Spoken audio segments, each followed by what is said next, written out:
Jadi, kalian mau tahu ya, yang pemerintah setempat dapatkan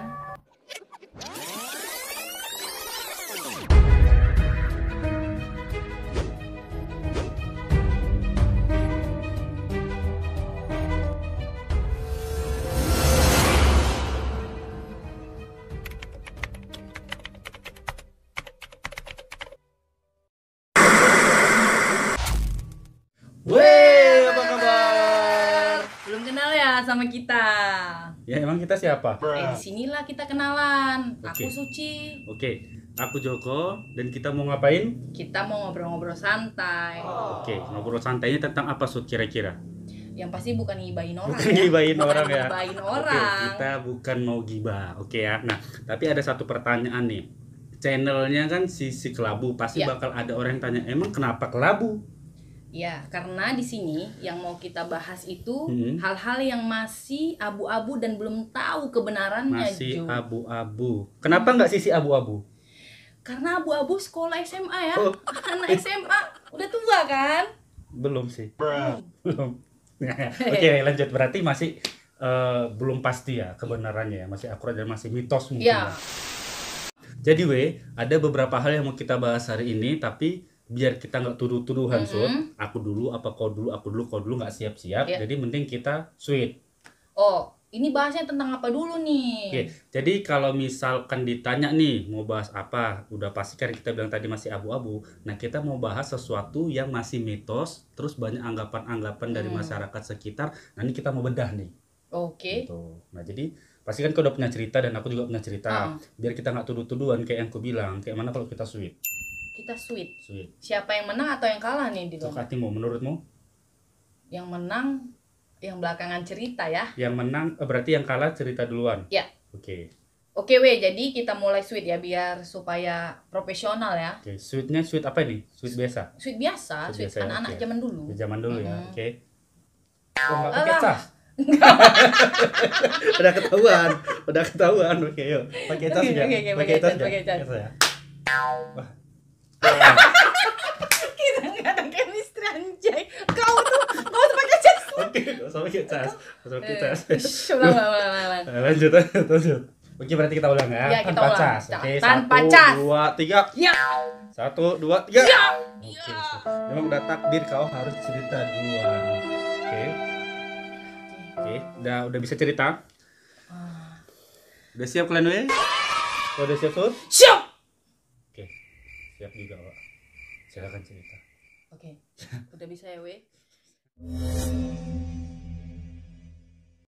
Ini berasal dari Sumatera Utara. Sumatera Utara. Tempat kita tinggal. Medan. Iya, bukan di Medan, Terus? di luar kota Medan. Oke, luar kota Medan. Oke, kalian pernah tahu nggak yang namanya Pematang Siantar? Pernah tahu kan? Yang sering kita lewati kalau kita mau ke Danau Toba. Oke, jadi kawan-kawan kalau misalkan datang dari luar kota nih, datang ke Medan, terus mau main-main ke Danau Toba, mau main ke Pelapat, biasanya akan ngelewatin Pematang Siantar ini. Kalau nggak tahu yang mana, inget nggak ada ngelewatin kebun-kebun teh? Nah itu sekitaran situ tuh. Ya, betul. Nah, jadi ceritaku ini bukan di sekitaran kebun teh. Oke. Nah, kalau ceritanya di sekitaran kebun teh, nih bapak nih, mungkin ada cerita dia di kebun teh. Cerita apa? Jadi kali ini ceritaku ini tentang misteri di balik bangunan yang ada sejarahnya gitu. Nah, jadi di Pematang Siantar itu ada hotel yang namanya Hotel Siantar. Nah, nanti kalau kalian lewat sekali-sekali tengoklah hotel. Nama itu. hotelnya Hotel Siantar. Iya, Hotel Siantar gitu. Di kalangan masyarakat Pematang Siantar dan Simalungun mempercayai bahwasannya di Hotel Siantar itu terdapat terowongan yang tersembunyi. Gitu, Jo. Di hotelnya. Di hotel nih. Di hotel. Mungkin entah di ruangan mana, tapi beredar di kalangan masyarakat begitu. Terus? Nah, jadi terowongan itu bisa tembus ke alun-alun kota, bangunan-bangunan di kota Pematang Siantar, misalkan kayak Taman Bunga. Nah, pabrik es. Nah, pabrik es ini dulu itu bekas komplek kerajaan apa gitu di zaman kolonial gitu. Nah sekarang dibangun menjadi pabrik es gitu. Nah, bentar, potong dulu ya. Oke. Jadi itu posisi si terowongan tadi ini emang sengaja dibangun oleh pihak hotel kah baru-baru ini misalnya, ataukah memang hotel dibangun tapi terowongan udah ada sebelumnya? Oh, jadi terowongan ya. Terowongan ini udah ada sejak zaman kolonial. Jadi hotel ini tuh bangunan tua yang berdiri sejak tahun 1913 sebelum Indonesia merdeka juga. Berarti memang bangunan lama, tapi Iya. sekarang masih dipakai sebagai hotel. Iya, makanya itu masyarakat di sana berasumsi bahwasannya di sana itu memang ada terowongan. Hotel itu memang tempat peristirahatan para kolonial di zamannya. Nah, sampai sekarang lah hotel itu dulu memang hotel. Nah, sekarang digantilah namanya Hotel Siantar gitu. Nah, kenapa dicurigai ada terowongan? Ya itu tadi karena di bekas kolonial itu gitu. Emang ada kaitannya kolonial dengan terowongan? Ya, ada kaitannya. Karena kan dulu kan zaman penjajahan, mereka buat terowongan untuk akses misalkan ke sini, ke situ. Melarikan diri. Ya, kalau kita tahu dan terus cari tahu, banyak peninggalan para kolonial, dia selalu membuat terowongan gitu. Nah, nanti kita akan bahas di next video mungkin ya. Jadi pemerintah setempat tidak tinggal diam, iyalah semua udah beredar di kalangan masyarakat tentang terowongan apa sih gitu kan, penasaran. Nah, jadi si pemerintah Pematang Siantar ini menelusurin lah dengan pihak-pihak yang berwenang. Berwenang. Menelusurilah dengan pihak-pihak yang berwenang. Nah, kayak dinas pariwisata dan kantor kebudayaan dan yang bersangkutan. Itu di tahun 2003, Oh, itu menelusurinya. Jadi kalian mau tahu yang pemerintah setempat dapatkan apa? Apa?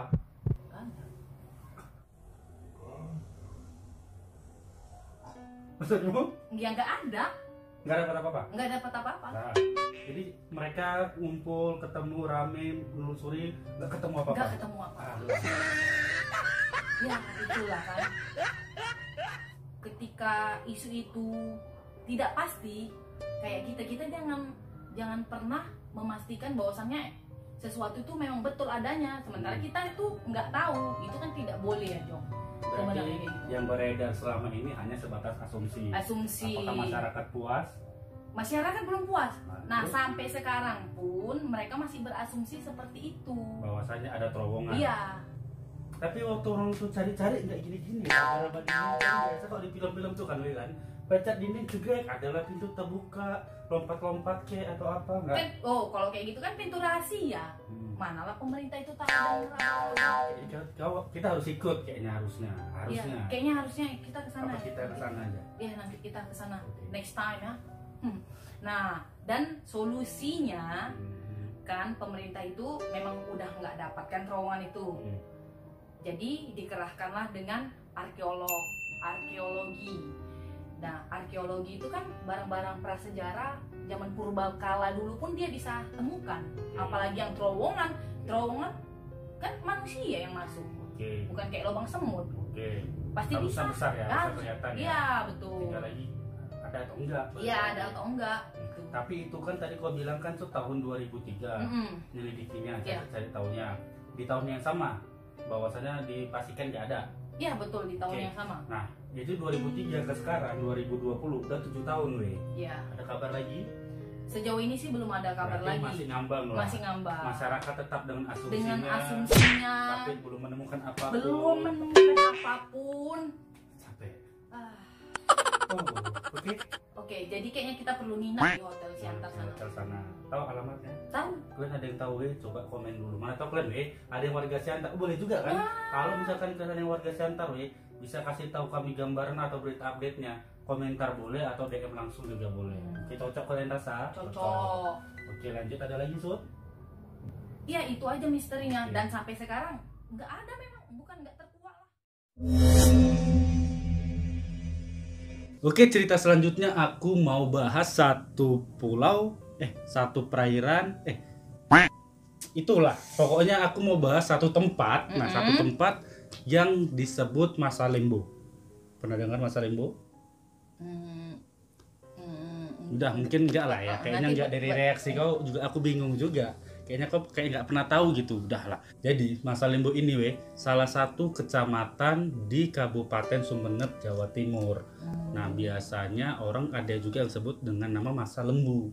Masa Lembu, Masa Lembu, gitulah pokoknya. Jadi ada Masa Lembo atau Masa Lembu. Tuh, nah, jadi di sini juga terdapat 3 pulau sebenarnya. Satu Masa Lembo itu, terus Masa Kambing dan Kramian. Di sini banyak kejadian-kejadian atau banyak musibah transportasi yang terjadi, terutama itu transportasi laut. Dari serangkaian peristiwa yang pernah terjadi di perairan ini, ada satu peristiwa yang betul-betul menarik perhatian, Sot. Jadi ada peristiwa tenggelam dan terbakarnya kebalik ya kayaknya. Terbakar dan tenggelamnya kapal Tampomes 2 itu di tahun 1981 dan menelan ratusan korban jiwa.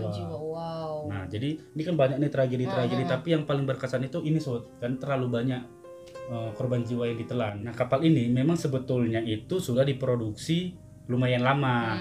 Jadi ini diproduksi di tahun 1956, tapi di tahun 1971 ini kapal udah pernah diperbaiki, udah pernah dimodifikasi. Jadi harusnya sudah dianggap layak lah untuk selalu berlayar gitu.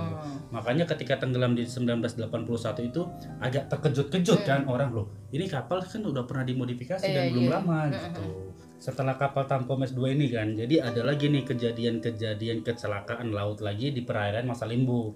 Nah, yang paling terbaru ini terbakar lagi kapal KM Santika Nusantara. Itu ada 111 penumpang dan terjadi di 22 Agustus 2019. Baru aja. Nah, sepanjang 2006 sampai 2009 itu tercatat setidaknya ada 6 kecelakaan laut yang terjadi di perairan ini. Jadi nih, kan pasti banyak kan asumsi-asumsi yang beredar kan. Tapi menurut para ahli nih, di tempat perairan Masa Lembo ini sebenarnya merupakan pusat pertemuan 2 arus. Arus pertama ini berasal dari arah barat, terus memanjang ke arah Laut Jawa. Sementara arus kedua itu berasal dari Selat Makassar. Jadi kayak ketemunya di pusaran itu. Nah, jadi kan selain kecelakaan laut, itu juga terjadi kecelakaan transportasi udara, Sud. Kalian masih ingat nggak, Kau masih ingat nggak, Sud, jatuhnya pesawat Adam Air tahun 2007? Ingat. Itu tuh kalau misalkan kalian ingat-ingat lagi, itu berada di perairan yang sama. Nah, dari serangkaian kecelakaan transportasi ini, baik laut maupun udara, banyak masyarakat yang mengait-ngaitkan dengan segitiga Bermuda ala Indonesia. Gitu. Nah, kenapa dikait-kaitkan dengan segitiga Bermudanya ala Indonesia? Karena menurut imajinasinya masyarakat, titik perairan ini tuh kayak ada titik segitiganya. Jadi dimulai dari pulau Braweyan dari Kota Majene, terus dihubung-hubungkan juga lah ke beberapa kepulauannya di Laut Jawa. Jadi kalau diimajinasikan kayak segitiga aja. Terus kembali lagi ke kasus Adam Air tadi nih, Jadi dari kasus Adam Air itu banyaklah juga asumsi-asumsi yang muncul kan. Adalah yang bilang, oh ini ditarik, oh ini disembunyiin ya, kayak berita-berita segitiga Bermuda itulah. Cuman ada juga para ahli yang menjelaskan bahwasanya di wilayah perairan ini selain dari pertemuan 2 arus tadi, terdapat juga kantung udara di perairan Masa Lembo ini. Bentar. Kantung udara. Apa itu maksudnya? Oke, jadi buat yang belum tahu nih, kantung udara itu bahasa gampangnya gini, kondisi di mana udara itu mengalir dalam kecepatan tinggi. Gitu. Jadi mungkin membentuk satu pusaran yang bisa seperti menyedot benda yang ada di atas ataupun buat terpental. Selain dari penjelasan ahli tadi yang aku bilang asumsi-asumsi masyarakat, jadi konon katanya nih, mitos-mitosnya nih, jadi perairan ini yang dianggap mereka segitiga Bermuda ini merupakan salah satu kerajaannya para makhluk halus. Nah, jadi gini, muncul nih ada juga nih cerita-cerita, jadi kalian kalau misalkan mau selamat pada saat lewat perairan itu, kalian harus mengucapkan salam. Harus mengucapkan salam, kalau perlu kasih sesaji. Gitu. Jadi biar gak ada ditumbal. Nah, itulah yang muncul. Entah betulnya entah enggak, kita nggak ngerti lah ya kan. Jadi mitos lainnya lagi kan, ini ada nih satu lagi nih yang agak seru juga kan. Nah, kalau misalkan ada yang ngelihat gelombang besar dengan satu garis putih, itu katanya jangan kalian coba-coba untuk melintasi W, jangan kalian coba-coba untuk terjang. Jadi kalau kapal itu lihat garis putih itu terus dia harus balik. Ya nggak ngerti kayak mana ceritanya, pokoknya kalau ada nampak gelombang besar, ada garis putihnya, jangan lewati lah. Apakah mau putar balik, mau belok-belok terserah, atau berhenti dulu. Kenapa? Nah, karena katanya garis putih yang di gelombang itu tuh merupakan lintasan sakral dari daerah Ratu Malaka, ibu dari suku laut. Tuh, mungkin bisa kita gampangkan ada sesuatu hal yang gaib lah, gitu. Jadi untuk para warga sekitar itu kan banyak yang nelayan ya. Iya. Jadi katanya juga kalau misalkan nelayan ini udah ngelihat gelombang sama garis putih itu, mereka putar balik. Dan itu memang ada. Katanya ada. Jadi kalau ada yang ngelihat si nelayan itu nggak jadilah cari ikan. Susah lah kita makan ikan jadinya kalau muncul-muncul tuh garis.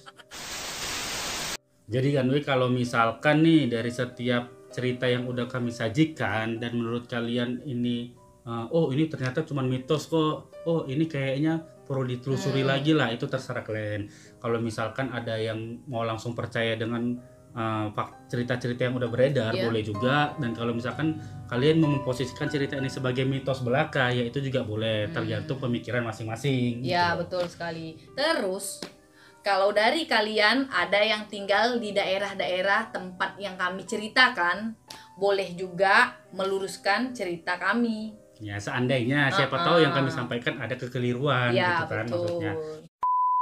Kalau dari kalian ada yang mau kasih saran untuk cerita-cerita di episode berikutnya, boleh juga disarankan ke kami lewat DM, ditujukan ke akun Instagram yang muncul di layar. Sampai di sini dulu cerita-cerita kita Kita akan lanjut cerita-cerita di next video ya. Next video. Next video. Oke. Oke.